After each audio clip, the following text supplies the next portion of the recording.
पिता, पुत्र और पवित्र आत्मा के नाम पर। आइए हम ईश्वर से प्रार्थना करें। हे ईश्वर, हम तुझे धन्यवाद देते हैं। आप हमारे चरवाहा हैं, हम आपके भेड़े हैं। आप हमारे भले गडरिया हैं, हम आपके पीछे चलने की कोशिश करते हैं। हम इस विश्वास पे आपके पीछे हैं कि आप हमारे आगे ही चल रहा है। आप हमारे लिए प्रेरणा हैं, हमारे जीवन को आगे बनाए रखने के लिए। आप में जो गुण हैं उसी को हम अपने जीवन में उतारने की कोशिश करते हैं।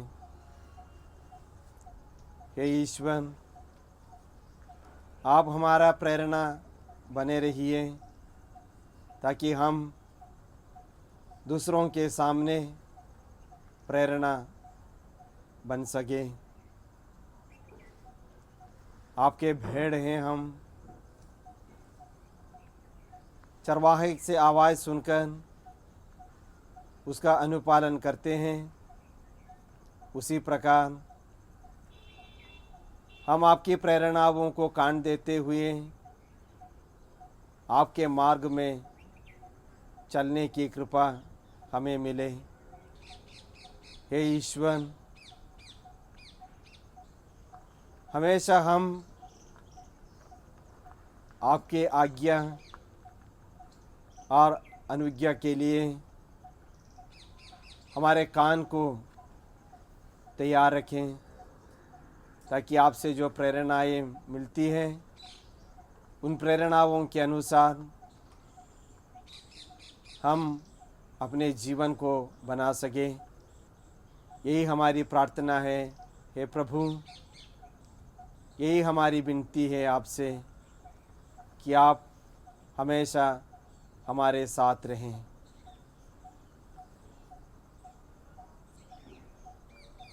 आइए हम पवित्र वचन को सुने। संत योहन द्वारा रचित सुसमाचार अध्याय 10 पद संज्ञाएँ 11 से लेकर। वचन कहते हैं, अच्छा चरवाहा मैं हूँ। अच्छा चरवाहा भेड़ों के लिए अपना प्राण अर्पित करता है। मजदूर जो ना चरवाहा है और ना भेड़ों का मालिक, भेड़ों को आते देख भेड़ों को छोड़कर भाग जाता है और भेड़िया उन्हें पकड़ता है और तितर बितर कर देता है। मजदूर भाग जाता है क्योंकि वह तो मजदूर हैं और उसे भेड़ों की कोई चिंता नहीं। अच्छा चरवाहा मैं हूँ।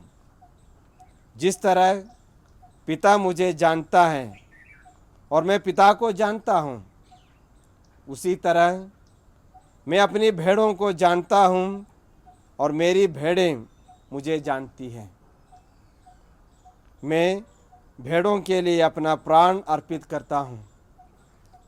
मेरी और भी भेड़ें हैं जो इस भेड़शाला की नहीं, मुझे उन्हें भी लाना है। वे मेरी आवाज़ सुनेगी, तब एक ही झुंड होगा और एक ही चरवाहा। पिता मुझे इसलिए प्रेम करता है कि मैं अपना प्राण अर्पित करता हूँ ताकि मैं उसे फिर प्राप्त करूँ। कोई मुझसे मेरा प्राण नहीं छीन सकता, मैं स्वयं उसे अर्पित करता हूँ। मुझे अपना प्राण अर्पित करने और उसे फिर प्राप्त करने का अधिकार है। मुझे अपने पिता की ओर से यह आदेश मिला है। जब प्रभु ने कहा कि मैं अच्छे चरवाहा हूँ, तब ये बात सच है कि अगर चरवाहा अच्छे हैं तो भेड़ भी अच्छा होना है, क्योंकि हम ईश्वर के हैं। जो अच्छे हैं वही ईश्वर के हो सकता है, क्योंकि अच्छा चरवाहा भेड़ों को अच्छा बना देता है। हम इंसान हैं, हम अच्छे इंसान हैं, इसलिए अच्छे इंसान होने के वजह से हमारा कर्तव्य भी है कि हम इस भले घड़ेरिया की आवाज़ को सुने। इस भले घड़ेरिया हमारे सामने जो नमूने प्रस्तुत किया है, उस नमूने के अनुसार जीवन को बनाए।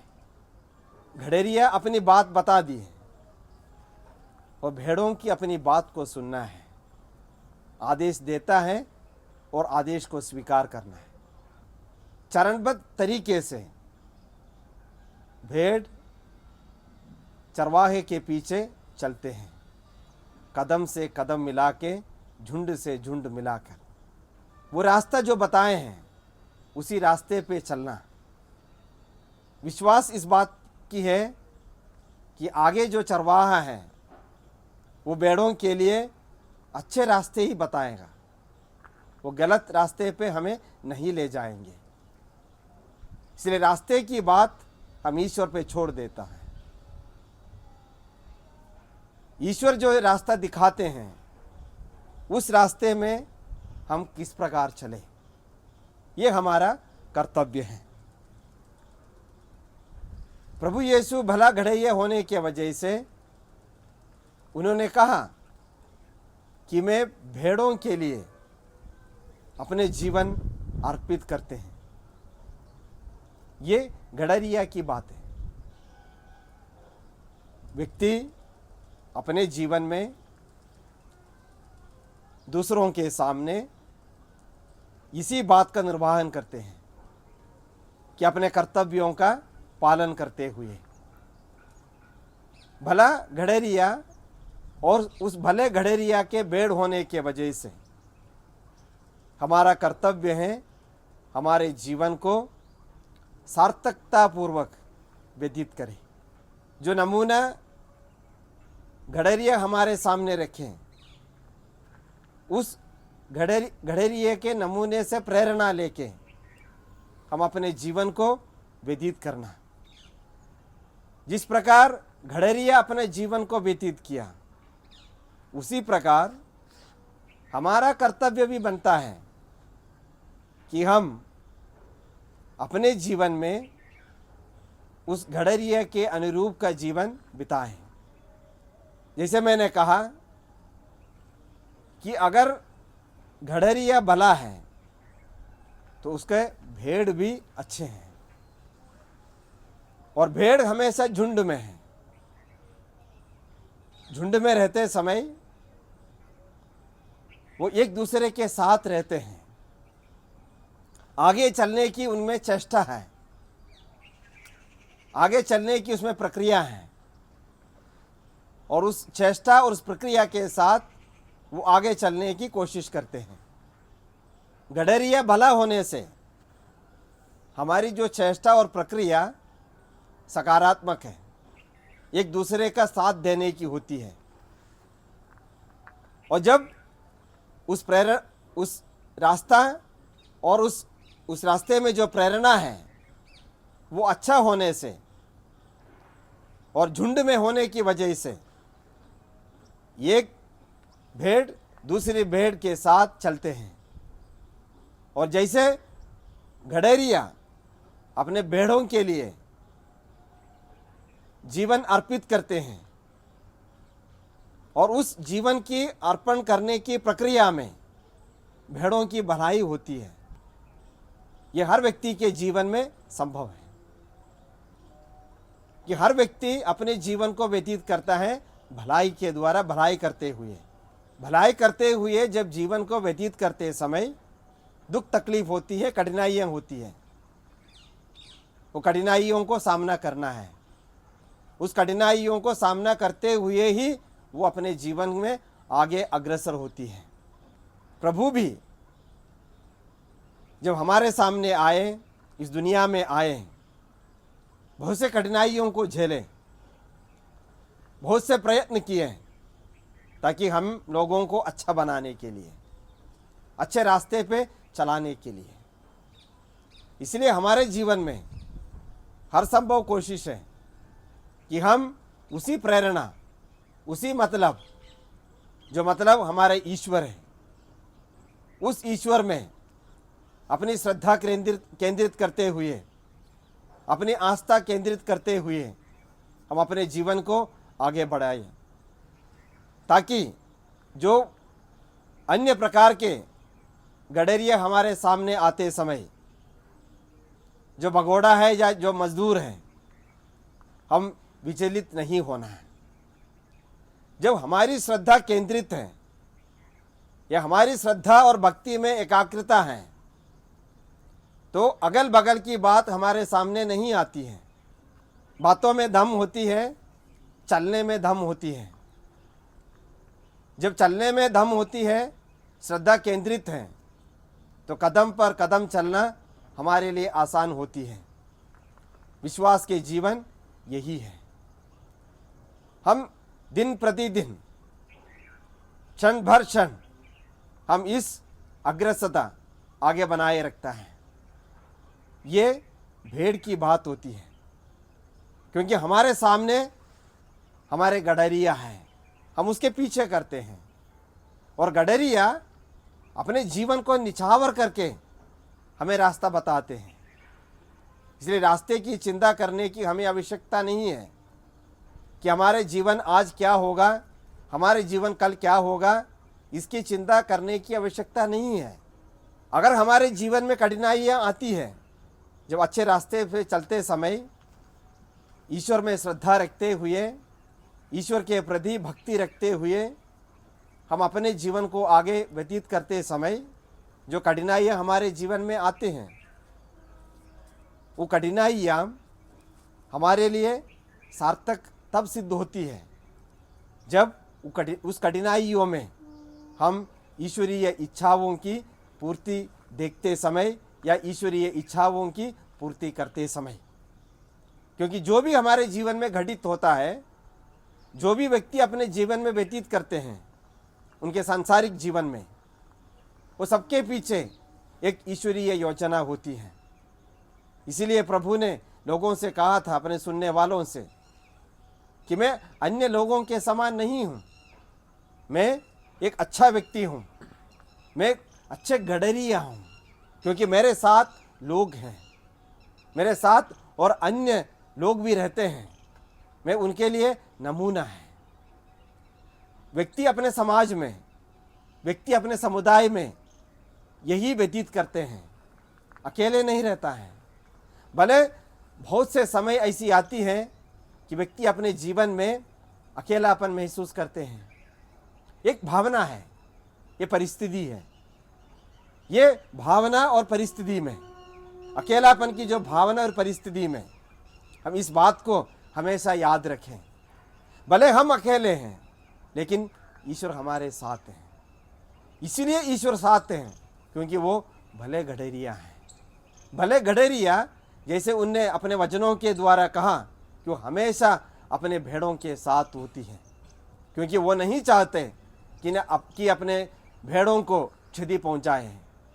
जब भेड़िया आए वो तितर बितर ना हो जाएं, क्योंकि ये संभव है कि हम इस व्यावहारिक संसार में रहते समय, हमारी जो जीवन संग्राम को व्यतीत करते समय भेड़ियाँ होगी, कठिनाइयाँ होगी, बीमारियाँ होगी, अशुद्ध आत्माओं की प्रेरणा और प्रभाव होती है।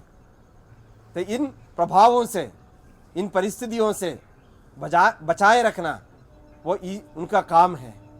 वो अपने काम को निभाते हैं। जब ईश्वर अपने कामों को निभाते समय हमसे यही चाहते हैं, हमसे यही अपेक्षा रखते हैं कि हम अपने कर्मों का, अपने कर्तव्यों का, अपने दायित्वों का निर्वहन करें। वो हम उस नियत से करें, उस श्रद्धा से करें, उस विश्वास से करें।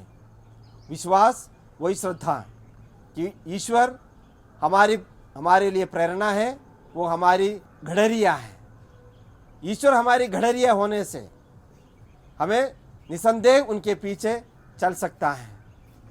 हम ईश्वर से वही अपेक्षा रखें, ईश्वर से वही श्रद्धा रखें कि हम आगे चलते रहें। और लोगों के साथ चलते समय हमसे दूसरों को कठिनाइयाँ होगी और लोगों से हमें कठिनाइयाँ प्राप्त होती हैं। ये साधारण बात है कि जीवन में कठिनाइयाँ होना। अभी उन कठिनाइयों में तीव्रता देखना और उन कठिनाइयों में गहराइयाँ देखना वो व्यक्ति अपनी विशेषता से परखता है। ये समझ और सोच की बात होती है। जो व्यक्ति की सोच सकारात्मक होती है, जटिल नहीं होगा, वो साधारण व्यक्ति, तो उनके साथ जो भी घटित होती है साधारण परिस्थितियों में ही होती है और लेती है। दुख हर व्यक्ति के जीवन में होती है। दुनिया में, समाज में ऐसी कोई भी व्यक्ति नहीं है जो कठिनाइयाँ नहीं झेलता है या दुख तकलीफ नहीं देखते या उनके जीवन में दुख तकलीफ नहीं होती है। हर व्यक्ति के जीवन में दुख तकलीफ होती है, कठिनाइयाँ होती हैं। ईश्वर को अपने जीवन में भी कठिनाइयाँ होती हैं। तो निश्चय ही मनुष्य, हम व्यक्तियों के जीवन में भी कठिनाइयाँ होगा। जब कठिनाइयाँ आते समय जब व्यक्ति की सोच सकारात्मक होंगे और जटिल नहीं होगा, तो जो है उसी को उसी प्रकार लेना उसके लिए साधारण बात बनते हैं। हमारे जीवन एक साधारण जीवन है, उसमें कोई अलग विशेषताएं नहीं होती हैं। ये हमारे ऊपर है कि जब दुख आते समय हम उन दुख तकलीफ़ों को, उन कठिनाइयों को किस प्रकार लें। क्योंकि मेरे समान और भी लोग हैं। जिस प्रकार मेरे जीवन में दुख होती है, उसी प्रकार और भी लोगों को दुख है, उनके जीवन में भी दुख है। जब दूसरों के दुख, दूसरों के तकलीफ़ मेरे जीवन को प्रेरणा देंगे, बेशर्त हम उनके दुखों को, उनको तकलीफ़ों को देखें। कारण यही है कि भले घड़ेरिया हमें अच्छे रास्ते में ले चल रहा हूँ, ऐसे अच्छे रास्ते पे चलते समय एक दूसरे के साथ चलना आवश्यक है।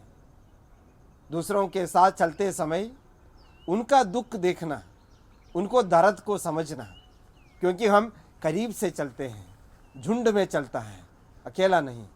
भले हमें अकेलापन महसूस होंगे, झुंड में अकेला होना आवश्यक नहीं है, झुंड के साथ होना मेरा आवश्यक है कि मैं मेरे दुख को दूसरों के साथ बांटें, तभी दूसरों का दुख मैं देख सकेंगे। इसलिए आवश्यक है कि मैं दूसरों का दुख को देखें, दूसरों का तकलीफ़ को समझे। मुझे इसीलिए देखना है, मुझे इसीलिए दूसरों का तकलीफ़ को देखना है, दुख को समझना है, ताकि मेरा व्यक्तिगत जीवन में मेरे परिवार के जो दुख तकलीफ़ है उसको समझने में दूसरों का दुख तकलीफ़ मुझे मदद देगा। इसलिए प्रभु ने कहा था कि मैं अच्छा चरवाहा बनकर दूसरों के लिए मैं अपना जीवन को निछावर करता हूँ। वो भले गडरिया है, वही हमें प्रेरणा देता है कि हाँ, हर व्यक्ति अपने जीवन की परिस्थिति में भला कार्य करने के लिए, हर व्यक्ति से यही आग्रह है कि वो भला कार्य करें। जब हम भला कार्य करेंगे तब हम भला गडेरिया के भले पेड़ बन सकता है। ईश्वर हम सबको भला मानते हैं। आइए हम ईश्वर को धन्यवाद दें और धन्यवाद देते हुए ईश्वर को धन्यवाद दें और प्रार्थना करें कि हम अपने जीवन में प्रभु ने जो रास्ता, जो मार्ग, जिस मार्ग पे हमें रखे हैं, आगे ले जाते हैं, उस मार्ग में चलने की जो आवश्यकता है, उस आवश्यकता को समझते हुए हम चलें। चलते समय जो कठिनाइयाँ हैं, उन कठिनाइयों को ईश्वर में श्रद्धा रखते हुए, विश्वास रखते हुए झेलें, क्योंकि कठिनाइयों को झेलना आवश्यक है। आइए हम अपने आंखों को बंद करें, ईश्वर के सामने प्रार्थना करें। हे ईश्वर, हम विश्वास करते हैं आप हमारे भले गडरिया हैं। आप हमें अपनी ओर ले आने के लिए हमारे बीच आए, हम लोगों को चुना, हमारे साथ रहा। जो मार्ग आपने हमारे लिए बताए, उस मार्ग में चलना, श्रद्धा के साथ, एकाग्रता के साथ चलना हमारा कर्तव्य है।